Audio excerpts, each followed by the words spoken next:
My final film, Recall, develops and challenges the forms and conventions of real media products throughout. The main features of my film that I have evaluated are location, characters, storyline, camera shots, and mise-en-scène. In my thriller film, I've used 5 main locations: the meadows, the lane, the yard, the barns, and the garden. My first location was the meadow. I got inspiration for the open location from the Hunger Games.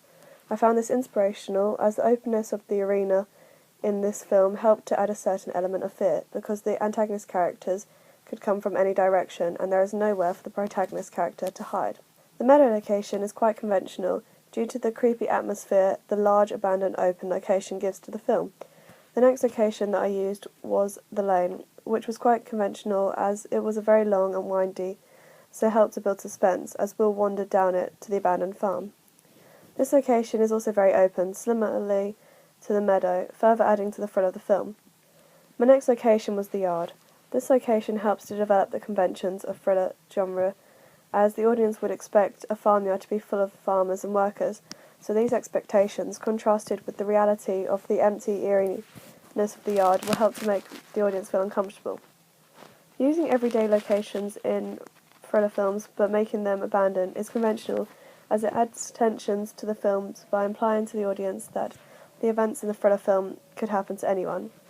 An example of a real media product that uses everyday locations but adds a sinister abandoned twist to them is The Dark Knight Rises. The setting of The Dark Knight Rises switches between the gloomy abandoned car parks, streets and other locations. My next location was the garden. I got inspiration for the garden location from the Hunger Games open arena.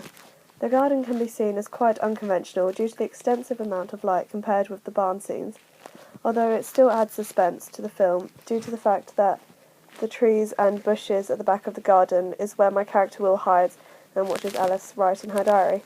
I also used an old barn as one of my locations. I decided to use this location as it was dark and gloomy with lots of old farming equipment in it, which helped to emphasise how discarded it is. It was also quite dusty and unsightly, which further accommodates the conventions of real media products. An example of a real media product that uses abandoned, gloomy locations is The Dark Knight Rises, with its abandoned car parks and streets. Characters. My use of characters in my final film, Recall, is quite conventional at the start due to the fact that it appears as if my character Will is the antagonist character, due to the fact that he's stalking and watching the young girl Alice. To have my antagonist character as a male develops the thriller conventions, as antagonist characters in thriller films are typically males. This is due to the fact that the male gender is seen as stronger and more dominant than women. This is why at the start of my film, my character Alice is also quite conventional, as it is typically women who are portrayed as weak and vulnerable in thriller films. An example of a film that develops the forms and conventions when it comes to characters is The Lovely Bones. In this film, there are very conventional characters. For example, the antagonist character is an older man who kills the young girl, which is very conventional amongst thriller films, as stereotypically men are stronger and more dominant than women. Also, you wouldn't normally expect to see a female killer overpowering a male in this film genre, due to the fact that at the start of my film my characters are very similar to those in The Lovely Bones, as well as along with everyday stereotypes, means that they help to develop the forms and conventions of real media products. Although at the very end of my film my characters challenge rather than develop the conventions of thriller films, because it ends with my character Alice turning around and killing the antagonist character Will. After this, she towers over him in a sinister way as he dies. This challenges the conventions, as women are normally portrayed as weak, whereas at the end of the film I have made my young female character appear powerful as she conquers her tormentor and stalker Will. An example of a character from a real media product that challenges the thriller conventions is Katniss Everdeen from The Hunger Games, as she stands up to the male antagonists and defeats them, similarly to my film Recall. Camera shots. The camera shots I used in my media product uses and develops the conventions and forms of thriller film media products. This is due to the fact that I researched into real thriller film media products such as Jaws, Reservoir Dogs, 300, Star Wars, The Shining and Mission Impossible. An example of a conventional camera shot that I used in my film was the Dutch tilt.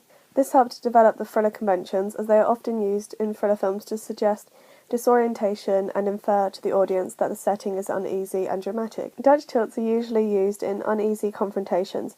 For example, in Mission Impossible, it is used when the protagonist character and antagonist character engage in dialogue. Another camera shot that I use that uses the conventions and forms of thriller films is my use of high-angle shots of Alice to make her appear vulnerable, and my high-angle shots of the antagonist character Will to make him appear dominant and powerful. Using these shots to portray my characters in certain ways, weak or strong, is very common amongst real media products, as it helps to portray to the audience the difference in characters. It also helps to make the films more thrilling by making particular characters appear vulnerable and weak using the high angle, as it instantly makes the audience feel uneasy, as they are concerned about the character's well-being. This, contrasted with the low-angle shots of the antagonist character, helps to emphasise the dominance compared with the protagonist character, which adds tension to the film by implying the antagonist character can overpower the protagonist character. An example of a low-angle shot used to show dominance in real media products is a shot in Reservoir Dogs, where the antagonist character looms over the trunk of the car. I also used a lot of conventional long shots in my film, which are very popular amongst thriller films due to the fact that the audience is able to see everything in the shot, so there is no escaping from the antagonist character if they are hiding in the background. Mise en scène. For the costume of my antagonist character, I had ripped jeans, Doc Martens, a check shirt, and an old coat. This costume challenges the conventions of real media products, where stereotypically antagonist characters in thriller films tend to wear all black or dark clothing. I decided against this as it looks very conventional and slightly unrealistic.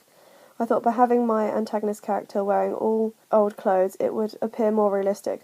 Although I challenged the conventions with my antagonist character, Will's costume, I have a very conventional costume for my protagonist character, Alice. My costume for Alice consists of bright clothing such as a white check scarf, white Converse, and lightly coloured jeans. This is very conventional because she is the protagonist character, wearing bright clothing, which has connotations of her heroic characteristics and innocence. Editing. My use of editing uses and develops the forms and conventions of real media products, due to the fact that I have used colour grading for flashbacks and quick cuts to speed up the pace of certain scenes.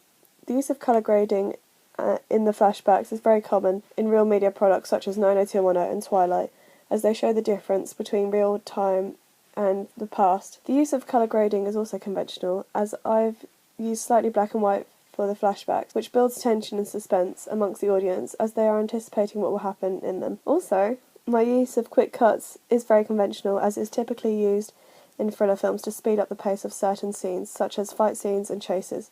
The use of quick cuts in my film, when Alice is being chased by Will, helps to add suspense, as the audience is on the edge of their seat awaiting what will happen to Alice, whether or not Will catch up to her. Storyline. My storyline uses the forms and conventions due to the fact that it's a very complicated storyline about a man stalking a young girl. This is a fairly conventional storyline for a thriller film due to the sinister nature of it, although the plot twist at the end, where Alice kills Will, challenges the conventions of real media products due to the fact that it is not stereotypically a woman that overpowers and kills the male antagonist character. Overall, my film uses and develops the forms and conventions of real media products due to the fact that I have quite conventional locations, characters, storyline, costume, camera shots, and editing techniques.